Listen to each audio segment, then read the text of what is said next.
HDFC bank आपके screen पे। अनुज, कैसे हैंडल करें, कैसे रीड करें इस कोलैप्स को?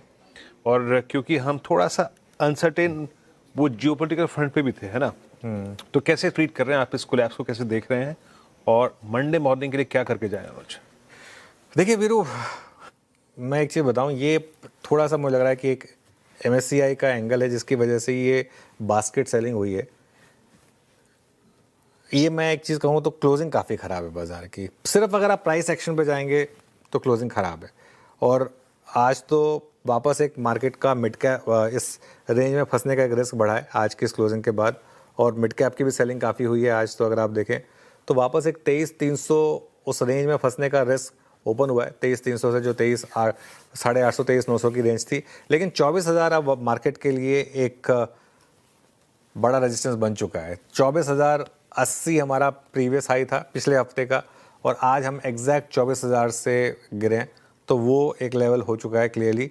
बैंक निफ्टी की भी जो क्लोज है वो काफ़ी ख़राब हुई है।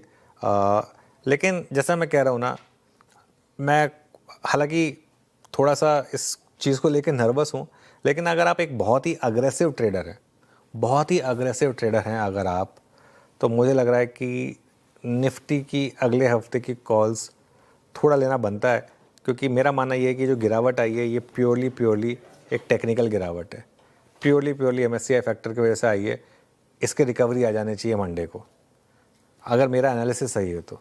ठीक है, मैं अपनी बात करता हूँ तो ये मेरा व्यू रहेगा। बाकी तो खैर जो मंडे मॉर्निंग को होगा वो होगा, लेकिन प्राइस एक्शन बहुत ख़राब है आज का।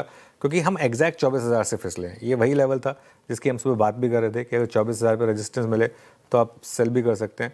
और बैंक निफ्टी देखिए, बैंक निफ्टी ने किस एफर्टलेसली 54,400 54,500 को तोड़ा है। तो अचानक से एक तेज बिकवाली का माहौल भारतीय बाजारों में बनता हुआ नजर आया है। और पिछले अब 23,600 भी टूट चुका है। आज सुबह से 23,731 का लो था, उसके बाद हम 23,800 तक पहुंचे। हम कह भी रहे थे कि 23,725 लेने का। अब इंट्राडे के और क्लोजिंग बेसिस पे आपके सारे स्टॉप लॉसेस ट्रिगर हो चुके हैं। 23,600 के नीचे भी आप आ चुके हैं, और आखिरी आधे घंटे में प्रवेश करते हैं आप जब नीचे आए तो इस बात का पूरा डर है कि आप 23,700 53,400 के नीचे अगर आज 54,400 के नीचे अगर क्लोज देते हैं तो जो दो बड़े ब्रेकआउट लेवल है उसके नीचे क्लोज देने पर आपकी रिस्क भी बढ़ जाती है। और नेहा, पिछले कुछ मिनटों में तेज गिरावट आती हुई दिखी है बाजार में है, और 1150 अंकों से अधिक की कमजोरी इस समय सेंसेक्स में दिखाई दे रही है, और 400 अंक निफ्टी में भी यहाँ पर गिरावट दिख रही है। सर, इसे क्या अल्ट्रा फ्राइडे फेयर कहा जाए? क्योंकि अभी आप देखिए कच्चा तेल संभला हुआ है, रुपया संभला हुआ है, और ये सबसे इंपॉर्टेंट ट्रिगर्स थे, और बावजूद इसके मार्केट तो फिसलता चला जा रहा है। तो नेहा, एक्चुअली ऐसे देखा जाए तो और कहीं भी ग्लोबल मार्केट्स में कोई कमजोरी का माहौल नहीं है। डाउ फ्यूचर्स आपके 100 पॉइंट ऊपर ही है। एशिया बढ़िया मजबूत बंद हुआ है, चाइना को छोड़ दें। यूरोप में फुट्सी आपका हरे निशान में दिखेगा। कैक डेक्स वगैरह सारे के सारे कोई ऐसी पैनिक वाली, फुट्सी हरे में है, कैक हरे में है, डेक्स हरे में है।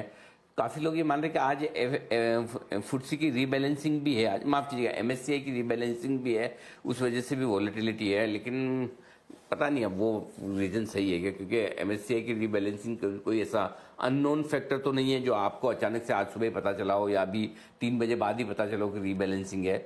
अब अगर उसी वजह से कोई वॉलेटिलिटी है तो पता नहीं, क्योंकि कई बार क्या होता है कि जब कोई इवेंट हो जाती है तो उसके बाद हम कारण ढूंढने की कोशिश करते हैं। तो गिरावट होने के बाद कारण ढूंढने की कोशिश कर रहे हैं, और उसमें एक लोगों को लग रहा है कि आज एमएससीआई की रीबैलेंसिंग है। लेकिन मुझे नहीं लगता है कि एमएससीआई की रीबैलेंसिंग की वजह से कोई मार्केट इतना घट सकता है। पता नहीं, या तो क्या है कि कोई किसी के पास ऐसी खबर है कि कुछ तो खराब आने वाला है वीकेंड पे, जिसकी वजह से बाजार में मंडे को एक कमज़ोर ओपनिंग देखने को मिल सकती है। वही एक कारण हो सकता है, अदरवाइज तो कोई कारण इस वक्त नज़र नहीं आता है जिसकी वजह से आप इतना तेज़ी से घटे।